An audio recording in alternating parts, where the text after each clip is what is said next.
uno de los mejores eventos mundiales en educación en lentes de contacto. Gracias a todos los organizadores por hacer de este encuentro maravilloso algo real y accesible para todos los países. Mi nombre es Joana Garzón y soy doctora en optometría colombiana, y hoy quiero hablarles un poco sobre el impacto del SARS-CoV-2 sobre el ojo seco. Este tema es un tema de actualidad en algunos países ya en pospandemia, en algunos todavía con efectos importantes de la pandemia, pero aplica para todos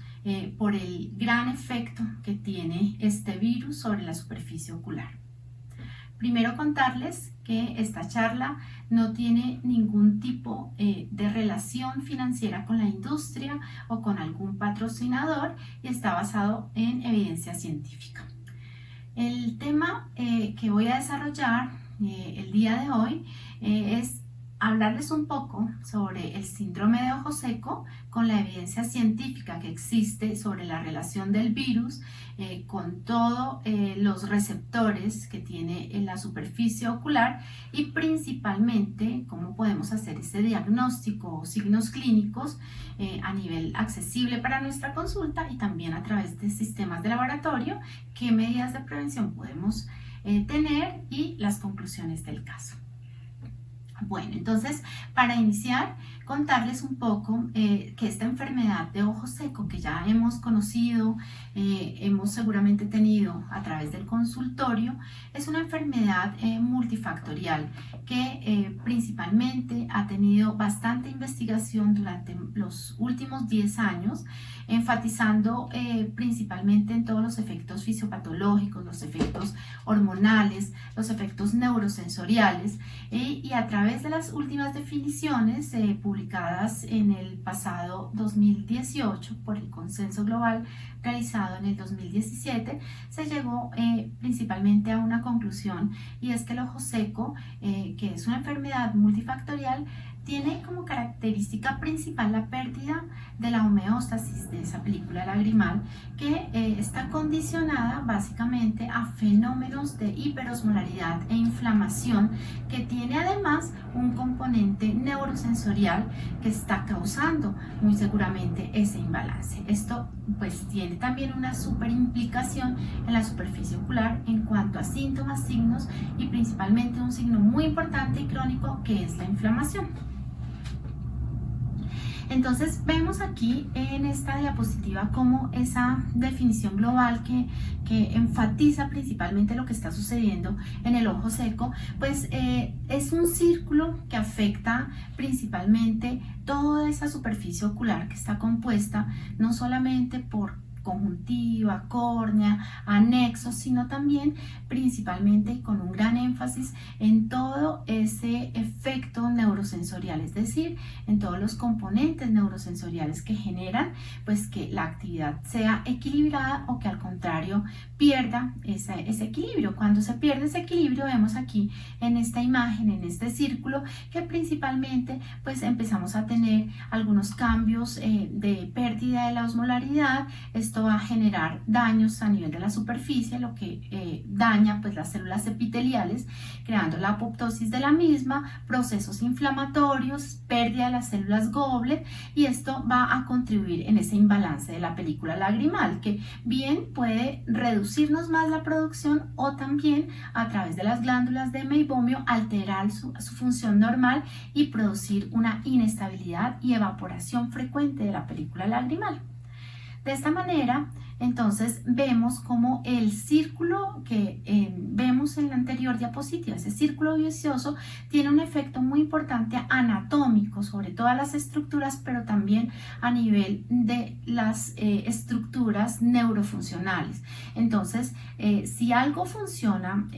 con desequilibrio, pues va a impactar en absolutamente toda esta unidad funcional lagrimal. Principalmente encontramos aquí la relación neurosensorial. Esa relación neurosensorial se debe principalmente a, como lo vemos en las diapositivas, que en las glándulas de meibomio, a nivel de la superficie, a nivel de los márgenes palpebrales, siempre se encuentran allí bastantes receptores nerviosos. Estos receptores nerviosos pueden alterar en algún momento la función y esto se debe básicamente a algunos cambios que son hormonales, cambios por medicamentos, cambios ambientales y cambios físico-químicos, tanto externos o endógenos, que van a alterar completamente la superficie. De esta manera, pues un impacto muy importante está principalmente en esos receptores y en esa neurotransmisión, que bien la podemos modificar a través de medicamentos, pero también a nivel de factores ambientales, exógenos y endógenos. Entonces, esto nos da como consecuencia una película lagrimal que, si todo está funcionando bien, es una película lagrimal estable, principalmente constituida por una capa externa, donde vemos que la capa lipídica, que actualmente es la que genera todo el proceso de estabilidad, que la lágrima esté completamente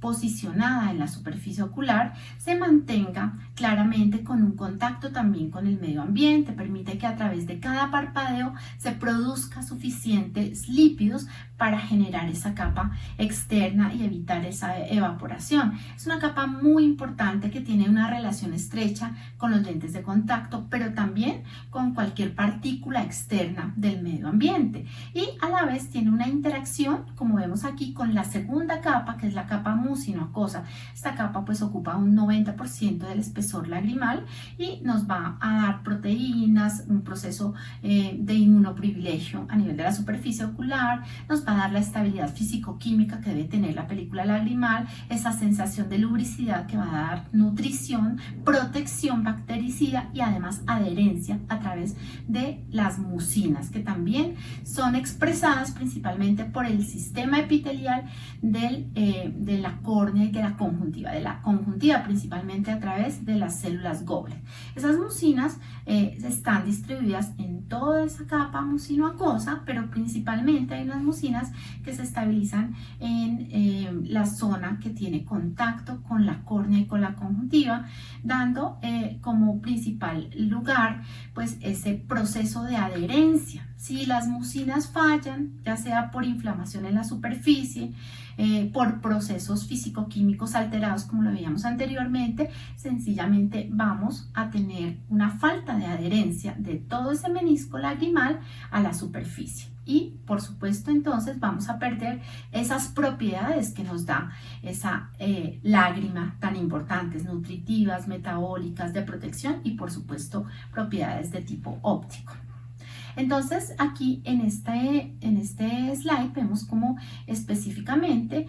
la distribución de estas mucinas a través de esta capa que es mucinoacosa, vemos cómo ellas lo que hacen principalmente es generar esa estabilidad, pero también en la zona del glicocálix pues generan el proceso de adherencia. Cuando hay algunos cambios de inestabilidad, sencillamente todo este menisco va a desaparecer, vamos a perder absolutamente todos los componentes proteicos y todas las propiedades que se genera a nivel de la película lagrimal. Entonces aquí no olvidemos nunca que son muchos los componentes que se producen también por las funciones normales que tiene el ojo, como el parpadeo, funciones normales también como la secreción desde la conjuntiva, funciones normales desde las glándulas lagrimales, y esto nos da pues todo este complejo que vemos aquí de película lagrimal. Sencillamente este virus, que es el SARS-CoV-2, pues está buscando algún tipo de acople efectivo para poder realizar el proceso de transmisión, y según todo lo que se ha estudiado desde el año 2020, cuando inició toda esta pandemia, es que efectivamente el SARS es un virus que tiene unas espigas, las cuales tienen un componente proteico altamente afín a tejidos humanos. Por esto, entonces, específicamente se encontró a nivel de los alveolos pulmonares, a nivel de ciertas estructuras como tejidos adyacentes, que los principales receptores que nos facilitan ese acoplamiento son los receptores de angiotensina, los ACE tipo 2. Entonces, realmente estas proteínas de espiga, cuando hacen el proceso de un acople efectivo a través de esos receptores, van a iniciar el proceso de transmisión. ¿Y para qué nos sirve saber esto? Pues porque resulta que en los fluidos, principalmente en el fluido oral, en el fluido nasal, pero también en el fluido lagrimal, se han encontrado grandes cantidades de este tipo de receptor, del receptor de la enzima convertidora de angiotensina tipo 2. Entonces, vemos como a través de serinas proteasas transmembranas se facilita esa transmisión viral, y específicamente los spike pueden hacer un acople muy rápido y efectivo. Entonces, esto básicamente ocurre porque en el momento en que se hace ese acople efectivo a nivel de la membrana celular, empiezan a generarse también pues movimientos de tipo celular, y se han encontrado, además de este receptor, otros receptores que facilitan la entrada viral al tejido, ya sea al tejido oral, hacia al tejido nasal o al tejido también ocular. Receptores como esta serina proteasa transmembrana tipo 2, la TMPRSS, facilita este proceso de acople, y se ha encontrado también captesina tipo L. Entonces, en el momento en que el SARS logre acoplarse, inmediatamente también se van a activar estas dos serinas que van a aumentar esa probabilidad de transmisión en los fluidos.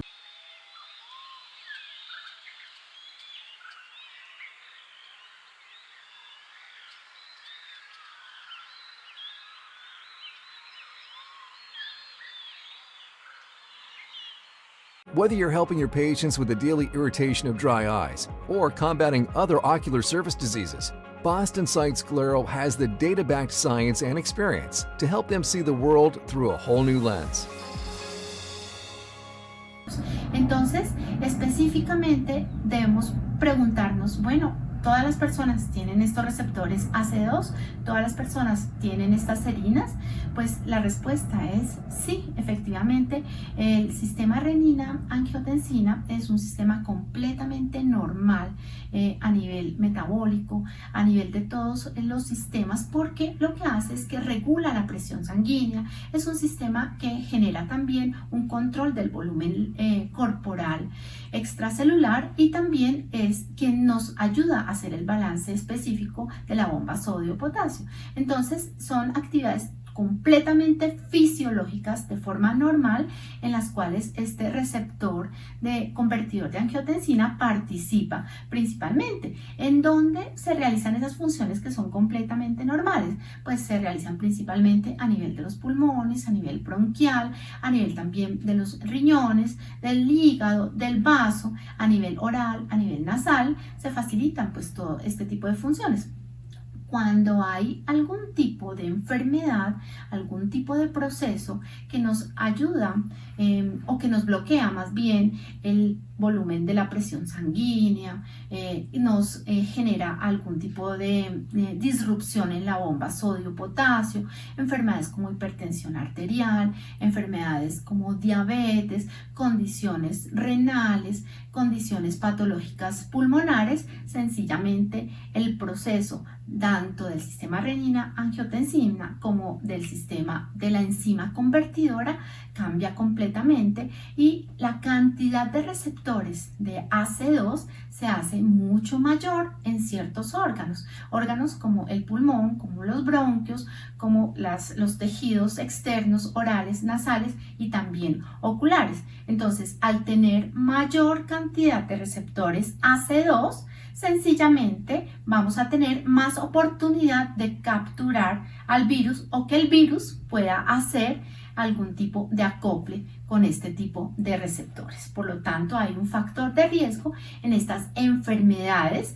para poder realizar este acople, y así la transmisión es mayor. Por eso, personas que tengan estas morbilidades, lo hemos visto desafortunadamente en el trayecto de estos años,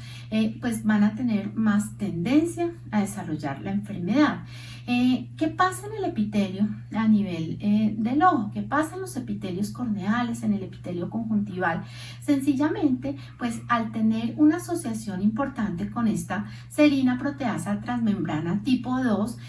hay un mecanismo en el cual se aumenta la liberación de las citoquinas proinflamatorias, principalmente activado por esta dipeptidasa tipo 4, la PPP4. Entonces, el tejido externo, el tejido de la conjuntiva, el epitelio conjuntival y el epitelio corneal, tiene expuestos más receptores de tipo AC2, lo que va a facilitar pues que este spike del coronavirus y sus variantes pues pueda penetrar de forma más rápida. Y de hecho, en los estudios y en las investigaciones publicadas, que ha sido maravilloso toda la comunidad científica como a través de las investigaciones ha podido entender un poco este comportamiento del SARS-CoV-2, efectivamente vemos que a nivel de la conjuntiva superficial, este receptor de proteasa, el TMRPSS2, pues tiene una gran permanencia en este tejido. También los receptores AC2 a nivel de la conjuntiva basal, de la conjuntiva superficial, de la córnea y del limbo, pues tiene gran expresibilidad también. Y este receptor de catepsina tipo L, pues solamente pues vemos que está presente absolutamente en toda la superficie ocular, lo cual va a facilitar pues mayor el riesgo también de contagio. Entonces, pues estamos expuestos, claro que estamos expuestos porque sí se ha encontrado una gran evidencia, no solamente del receptor AC2, que resulta ser mínimo respecto a los otros receptores que también van a facilitar la inclusión del virus a nivel de este tejido ocular, como son este receptor de proteasa, el TMRPSS2 y el receptor de la catepsina. Entonces, esto nos está diciendo, ojo, si tenemos una vía importante de acceso, que es el ojo. Esto no es nuevo, ya lo sabíamos, se empezaron a hacer pues muchos estudios en los cuales se encontró una consecuencia a nivel de la enfermedad de COVID, se encontró una consecuencia a nivel de conjuntivitis, pero el hacer el proceso desde la causa hasta la consecuencia, pues se ha venido investigando durante estos últimos meses, encontrando que efectivamente sí hay una asociación importante, ¿vale? Pero algo también importante a tener en cuenta es en dónde se encuentran, en qué tipo de patologías o qué tipo de ojos pueden tener más susceptibilidad a presentar este tipo de marcadores o de receptores, porque si vemos que efectivamente, como lo muestran las flechas de color morado, pues tenemos gran cantidad de receptores en el ojo, pero resulta que también con las últimas investigaciones se han encontrado que estos marcadores son mucho más elevados en pacientes que tienen ojo seco, ¿vale? Entonces, este pues es uno de los motivos de estas investigaciones, sabiendo que el ojo seco es una enfermedad que tiene una alta prevalencia a nivel mundial, que tiene precisamente pues estructuras nerviosas que están generando este proceso, que se pierde pues la estabilidad de la película lagrimal, que es un proceso crónico que afecta principalmente a mujeres, que tiene una asociación también con el género y que tiene también un fuerte daño a nivel de la superficie con un daño epitelial inicial. Entonces, como es una enfermedad que tiene un impacto epidemiológico tan alto, pues realmente lo que se ha encontrado aquí principalmente es que debido a toda la fisiopatología existente en esa enfermedad de ojo seco, pues el SARS-CoV-2 puede encontrar un proceso de entrada para generar que la enfermedad a nivel pulmonar sea todavía mucho más grave por esas vías de entradas causadas por el exceso de estos receptores debido a esta inestabilidad de la película lagrimal. Entonces, vemos como normalmente, en forma habitual, el ojo seco ya es un problema. ¿cierto? ¿Por qué? Porque produce síntomas, porque produce signos, pero lo más importante es el daño crónico que está generando este proceso a nivel de las personas. Entonces vemos como inicialmente se empiezan a generar por los marcadores y por los presentadores de citoquinas proinflamatorias esa pérdida epitelial que tiene una característica muy importante a nivel de las células presentadoras de antígeno, a nivel del limbo y con un impacto importante también a nivel de todas las células linfocitarias, en las cuales se va a expresar marcadores como interleuquina 17, como interleuquina 8 y principalmente esas células presentadoras de antígenos, como veíamos aquí, van a traer una consecuencia importante a nivel de la desestabilización de las células Goblet en la conjuntiva, generando pues una molestia de sequedad, una pérdida en la secreción acuosa, una inestabilidad en la secreción mucinosa. Por eso entonces las personas empiezan a tener esas queratitis filamentosas después de esos defectos epiteliales persistentes, esa sensación de sequedad tan fuerte porque se altera completamente el sistema de producción y un daño crónico que incluso va a terminar en un remodelado en el tejido, neovascularización, y a veces es muy complicado por el daño que va a producir y el impacto que produce a nivel de la córnea. Entonces aquí podemos observar efectivamente que estos mecanismos como los electrolitos, los mecanismos de las alteraciones neurosensoriales definitivamente van a causar un proceso inflamatorio donde específicamente ese glicocálix que nos protege con todas las microvellosidades se altera. Al tener alterado esto y al tener una hiperosmolaridad suficientemente alta para causar un daño crónico, vamos a tener nuestro ojo muchísimo más expuesto con una inflamación permanente del tejido ocular. Entonces, en este evento, cuando se están haciendo estas liberaciones de estas citoquinas proinflamatorias, sencillamente, pues aquí aumenta pues esta sustancia P, la neuroquinina de tipo A, y esto específicamente va a hacer una interacción muy importante con unos receptores de superficie, como son los receptores llamados nociceptores. Estos nociceptores sencillamente responden a estos cambios en la osmolaridad. En la medida en que se tenga mayor osmolaridad, es decir, hiperosmolaridad, estos receptores de superficie inmediatamente empiezan a generar un receptor, un aumento en este receptor que es el receptor TMPRSS2, y este receptor lo que hace es que a nivel nervioso, a nivel del quinto par, empieza a generar un estímulo de dolor. Por eso los pacientes empiezan a tener una sensación dolorosa, una sensación de lagrimeo y parpadeo reflejo, y esto aumenta principalmente en ciertas temperaturas. En temperaturas extremas, como son temperaturas bajas, el paciente va a tener mayor molestia. Esto es causado por el efecto crónico e inflamatorio del cual he venido hablando. Entonces, pues en este evento, cuando este receptor se ve alterado, aumenta su expresibilidad a nivel de la superficie ocular, generando la sintomatología típica que tiene el ojo seco, como lo repito: lagrimeo reflejo, parpadeo frecuente y una sensación de tipo doloroso. Entonces, aquí los marcadores inflamatorios, cuando se tiene esa expresibilidad de este tipo de receptor, pues aumentan más las citoquinas proinflamatorias.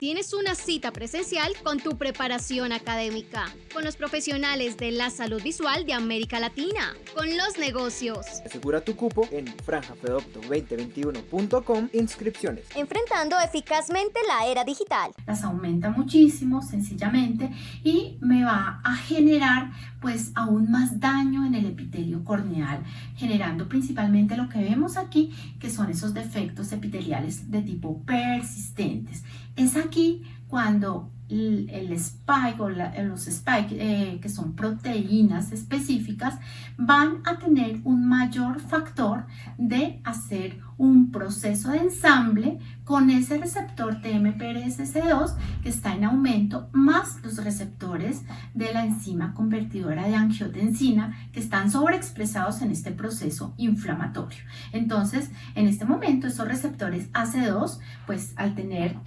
desepitelizada la superficie, al tener un marcador inflamatorio mucho más grande y además al tener los nociceptores activados a través de este receptor TMRPSS2, sencillamente encuentra una fuente de acople muy fácil para poder hacer su transmisión. Eso es lo que sucede aquí. Entonces, por eso las personas que empiezan a tener la infección puede que primariamente ocurra a través del tejido ocular. ¿Cuáles serán sus síntomas? Pues están asociadas principalmente al tejido nervioso. Las personas empiezan a tener sensación dolorosa en los ojos se tornan cansados sencillamente, van a tener también muy seguramente pues hiperemia por todos los marcadores inflamatorios, pero algo también típico y es la temperatura. Cuando el paciente se expone a temperaturas frías o a cambios incluso desde su habitación a otra habitación donde cambie o fluctúe ligeramente la temperatura a una más baja, va a empeorar esa sintomatología. El paciente va a tener pues un parpadeo frecuente, reflejo, no va a tolerar tampoco la luz y es uno de los primeros síntomas asociados a la enfermedad de COVID por efecto de la alteración en la neurotransmisión y por efecto de la sobreexpresión principalmente de este receptor TMRPSS2. No se les olvide que es algo muy importante que debemos reconocer principalmente en los usuarios de lentes de contacto. Cuando el usuario de lentes de contacto empieza a no tolerar de repente en época de pandemia los lentes de contacto sin haber hecho cambios en el líquido, sin haber hecho cambio en el material, sin haber hecho algún viaje, nada, sino que de repente empieza a sentirse, ojo, es un signo de alarma porque podemos tener una alteración, un desequilibrio en estos receptores que nos puede estar indicando que tenemos todo el proceso de transmisión en progreso a nivel del tejido ocular. Recuerden, siempre la activación va a generar liberación de más citoquinas proinflamatorias. Entonces el proceso empieza y no finaliza rápidamente, sino que está en aumento. Entonces el paciente va a tener ojo rojo, mucho cansancio. Obviamente que vamos a tener un periodo en el cual principalmente durante los estudios nos dicen durante los 4 a 6 primeros días va a ser mucho más intenso y ya después va a reducirse todo el efecto a nivel del tejido ocular. Pero muy importante que la primera sintomatología la podemos detectar a nivel de nuestro consultorio. Le podemos contar incluso a los pacientes que usan lentes de contacto que pueden hacer todo el proceso de uso de lentes de contacto manteniendo todos los estándares de bioseguridad que ya previamente conocemos. Siempre el ojo debe estar bastante lubricado, pero si sienten cambios como los que acabo de mencionar, inmediatamente deben consultar para poderles hacer un seguimiento específico. Algo también muy importante es que a nivel de los párpados,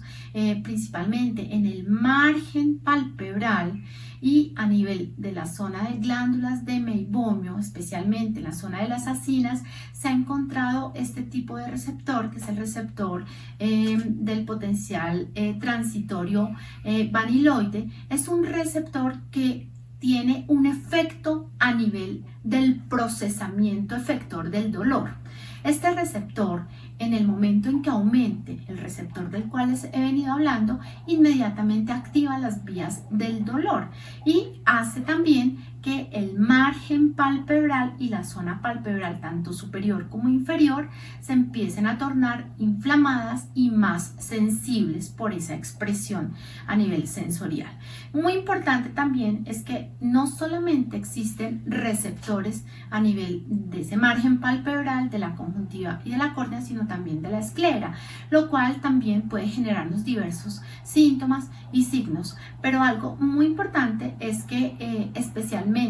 estos receptores no solamente van a ser más sensibles a cambios de temperatura, sino que también pueden ser muy sensibles a material particulado. Entonces, la persona que empieza a tener esta sintomatología y sale a trabajar, el solo medio ambiente, el material particulado del medio ambiente, le va a causar una sensación también dolorosa, una sensación de sintomatología. Lo mismo también a sustancias químicas y a sustancias físicas, por ejemplo, el exceso de luz o en sustancias químicas, en algunos solventes, algún efecto, por ejemplo, olores, inmediatamente le va a causar al paciente mayor sintomatología de lo habitual, ¿vale? Esto pues es un complejo de nociceptores donde se afecta a uno, pues también puede estar afectando a los otros nociceptores. Y como les decía, principalmente este receptor que se encuentra a nivel de glándulas de meibomio, margen palpebral,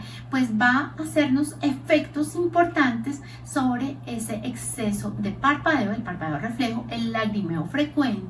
y principalmente sobre esa sensación de dolor que está sintiendo nuestro paciente. Entonces, muy importante es que todos estos cambios que estamos estudiando, que a veces pues pueden parecer extraños, no son tan comunes a nivel del conocimiento que tenemos, pero principalmente esto nos va a generar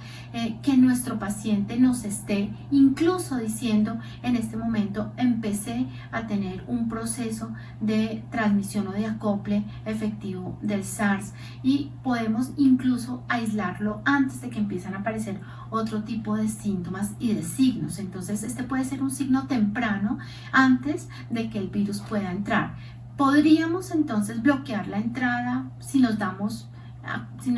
cuenta antes. ¿Podríamos nosotros evitar que esto suceda? Muy seguramente sí, si tuviéramos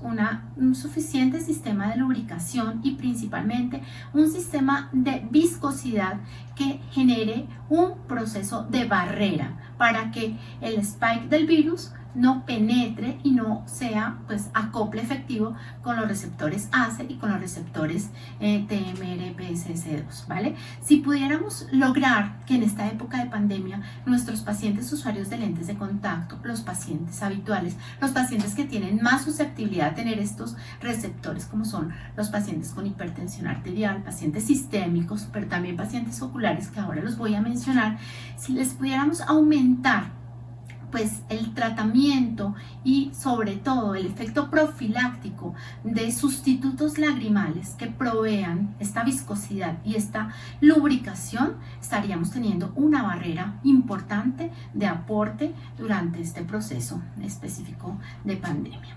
Entonces, aquí vemos principalmente en la siguiente imagen que algo que ocurre muy frecuentemente cuando se expresan estos receptores es que este factor, que lo vemos aquí, el factor NRF2, se reduce bastante, y este es un factor que es es un sistema antioxidante muy potente en el cuerpo humano, lo cual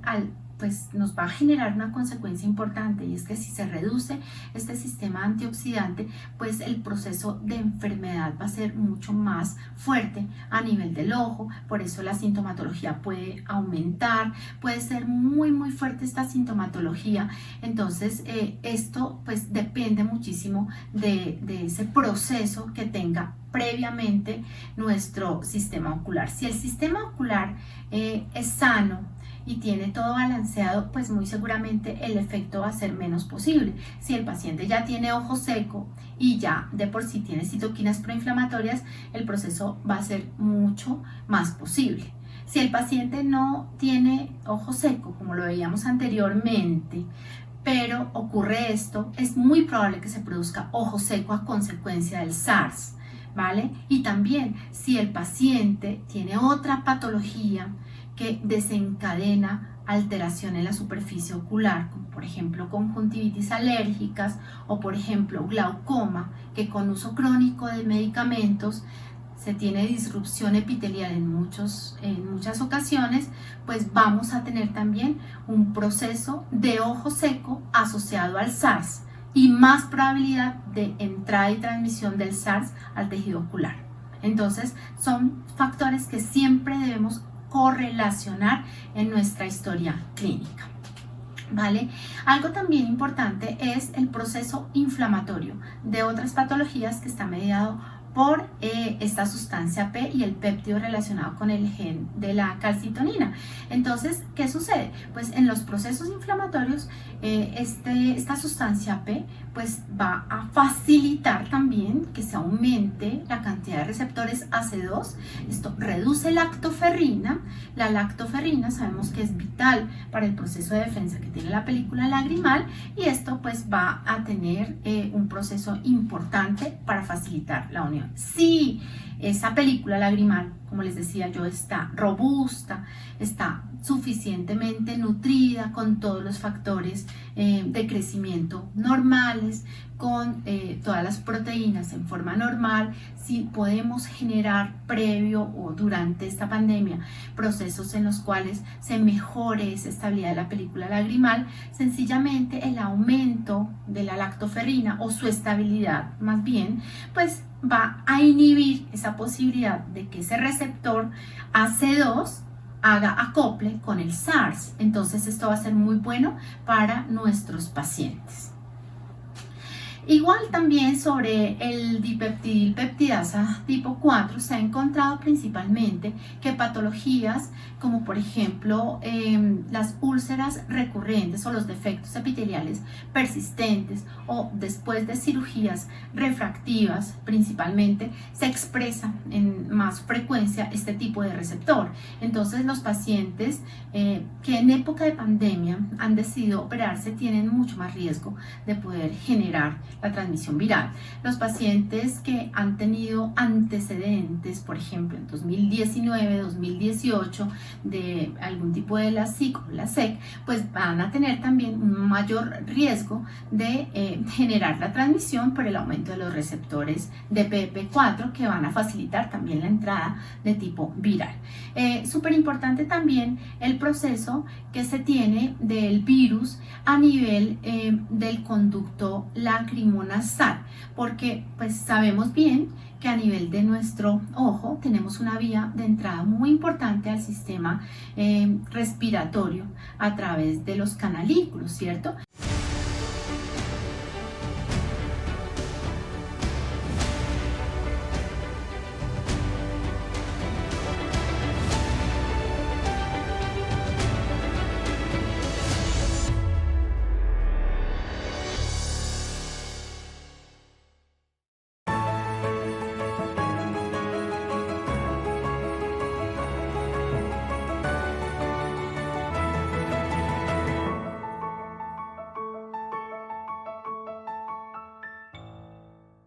Entonces, en la medida en que tengamos suficiente proceso de lagrimación normal, pues este canalículo de alguna forma va a poder evadir el proceso de transmisión viral. Pero si en cambio no tenemos suficiente fluido lagrimal, tenemos un ojo seco que no hemos tratado o que profilácticamente no hemos podido brindar todo este proceso de lubricidad, de viscosidad que se requiere,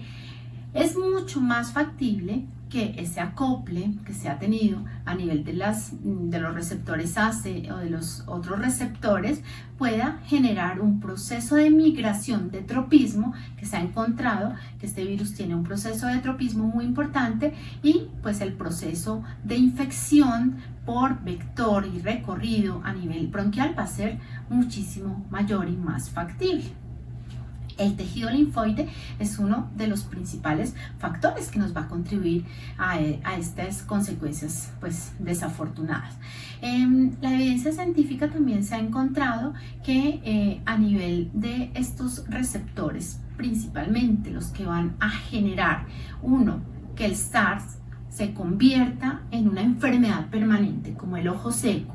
o que el ojo seco pueda generarnos SARS, pues principalmente tenemos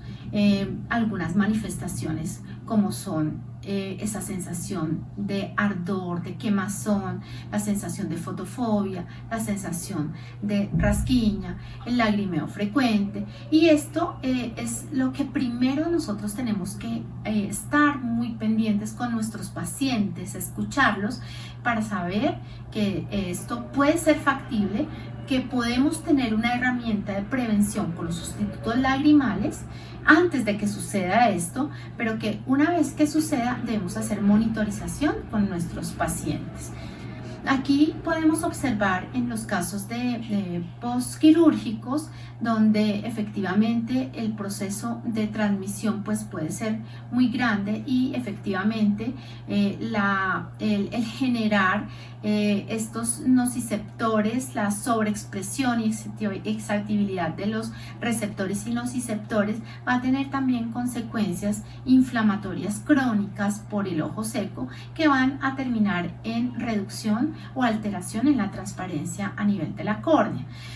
Siempre nosotros pues reconozcamos muy bien los síntomas del ojo seco, la sensación de sequedad, de cuerpo extraño, lagrimeo, la intolerancia a los lentes de contacto es algo muy importante para estar pues pendientes. Si esto aumenta, inmediatamente está que nuestros pacientes estén siempre controlados, monitorizados por algún sistema, y a pesar pues que en muchos países ya se ha implementado el 100% de vacunación a toda la población, no olvidemos sobre todo el proceso de mutación viral y las variantes que se presentan post pandemia. Entonces este ojo seco causado por SARS es una de las consecuencias que nosotros como profesionales primarios en salud ocular debemos estar pues muy alerta para poder sobrellevar los casos, y sobre todo en los pacientes usuarios de lentes de contacto, que va a ser mucho más clara la sintomatología. Entonces vean que lo principal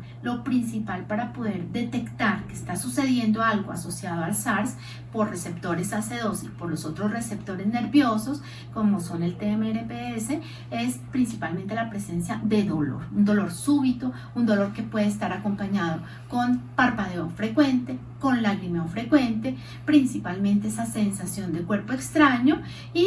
algo pues también importante, pues esa triada que se está produciendo a nivel del ojo seco producido por esto. Aquí se lo señalo, principalmente esa sensación de dolor. Vean ustedes la siguiente, que es la sensación de cuerpo extraño, y la siguiente, que es esa sensación de lagrimeo reflejo. Pues no olviden entonces, ¿qué hacemos cuando sucede esto? Primero hay que intervenir metodológicamente para que detectemos qué es lo que está pasando. Entonces, para ello no olvidemos realizar las pruebas metodológicas del caso, realizar por ejemplo la prueba de estabilidad para saber específicamente qué está pasando a nivel de la película lagrimal lipídica. Entonces, para ello el NIBUD es un test fundamental, es un test que es no invasivo, no se necesita fluoresceína, el tiempo va a ser muy rápido, en segundos. La interferometría de lípidos también nos está diciendo el espesor de la película lagrimal externa, la altura del menisco nos está diciendo si está desestabilizada o no la película lagrimal, y el estudio a nivel de las glándulas de Meibomian. En estos casos, vean ustedes esa asociación que tiene estos receptores de acople con las glándulas de Meibomian, con el margen palpebral, márgenes hinchados, márgenes hiperémicos y pérdida de glándulas de Meibomian súbitamente, sin cambios aparentes, puede estar indicándonos una asociación con el virus. Entonces, tanto en ojo seco evaporativo como en ojo seco acodeficiente debemos hacer la relación, principalmente en los ojos secos acodeficientes, un menisco lagrimal por debajo de 0,2 milímetros ya nos está indicando que el paciente está produciendo muy poca lagrimación, y en ojo seco evaporativo un NIBUD por debajo de los 8 segundos ya nos está indicando que hay una inestabilidad importante en la película lagrimal. Entonces veamos que efectivamente tenemos 5% de hallazgos cuando la enfermedad ya es reconocida como una enfermedad sistémica, y además también encontremos que durante las pruebas que se hacen normalmente ya en laboratorio, en biología molecular, la principal de las pruebas, la más sensible, es la PCR, y podemos nosotros también hacer pruebas de investigación de nuestros lentes de contacto, del fluido lagrimal, a través de la PCR para identificar si tenemos algún tipo de rastro de RNA de este virus asociado con todos los síntomas que hemos visto anteriormente. Se tiene mucha evidencia científica. Yo los invito a que sigamos construyendo evidencia científica, porque lo que se ha hecho durante este proceso de pandemia que inició en marzo del año 2020, pues realmente ha sido muy valioso para la comunidad científica y ha permitido que se puedan avanzar en cosas tan importantes como la vacunación y principalmente la transmisión de pautas profilácticas para prevenir este virus. Encontramos también aquí que principalmente los 7 primeros días desde el momento de contacto del virus, de las espículas con el tejido y con los receptores AC2, es donde tenemos más probabilidad de contacto con el ojo, ya sea para sintomatología en el mismo ojo o para transmisión con otro tipo de tejidos. Entonces estos días son muy importantes para poder hacer seguimiento con nuestro paciente, incluso antes de que se pueda tener un efecto sistémico. Si ocurre lo que habíamos hablado anteriormente, el dolor, lagrimeo, parpadeo, reflejo, pues también podríamos estar haciendo la transmisión directamente por el tejido ocular. Otro signo importante que acompaña todo este proceso es pues la migración inflamatoria, que ustedes la van a reconocer principalmente por la permanencia de folículos a nivel del tarso palpebral, tanto superior como inferior. En fondos de saco siempre hay que estar muy frecuente, porque además tenemos tejido linfoide y es allí donde se facilita toda esta transmisión. En lentes de contacto, súper importante hacer el seguimiento, porque son pacientes que nos van a decir mucho más rápido que algo está funcionando mal, que no están cómodos con sus lentes de contacto, que empezaron a tener dolor o lagrimeo rápido, que esto no ocurría anteriormente. Entonces este puede ser un signo muy importante. Recomendación: siempre tener muy lubricados los lentes de contacto, evitar fricción, es algo muy importante, y mantener el tejido libre de inflamación. Hay evidencia científica que nos dice: podemos continuar usando los lentes, por supuesto, pero siempre con las medidas de bioseguridad, higiene de manos, evitar contacto también facial, ocular, para evitar la transmisión. Y algo importante es que siempre estos sistemas de cuidado de superficie ocular pues son compatibles con los materiales, son de fácil acceso, previenen la contaminación, aumentan el confort, y no se puede utilizar cualquier solución limpiadora para los lentes de contacto, sino que se ha comprobado que efectivamente tienen una sensibilidad y una eficacia mucho mayor controlando el SARS, por ejemplo, la povidona iodada y el peróxido de hidrógeno. Son los dos principales componentes en los líquidos que efectivamente nos van a evitar que tengamos esa transmisión y recirculación del virus. Entonces, ¿qué podemos tener como conclusiones después de toda esta disertación? Algo muy importante es que tenemos una evidencia científica nueva que nos está diciendo que efectivamente existe ojo seco causado como consecuencia del SARS, o que el SARS por ojo seco puede generarnos la enfermedad de COVID a nivel sistémico. ¿Vale? Segundo, ya tenemos unos signos que son de alerta, de alarma, que cuando nuestros pacientes súbitamente nos digan está ocurriendo esto, podemos tener una asociación con este proceso viral que estamos viviendo.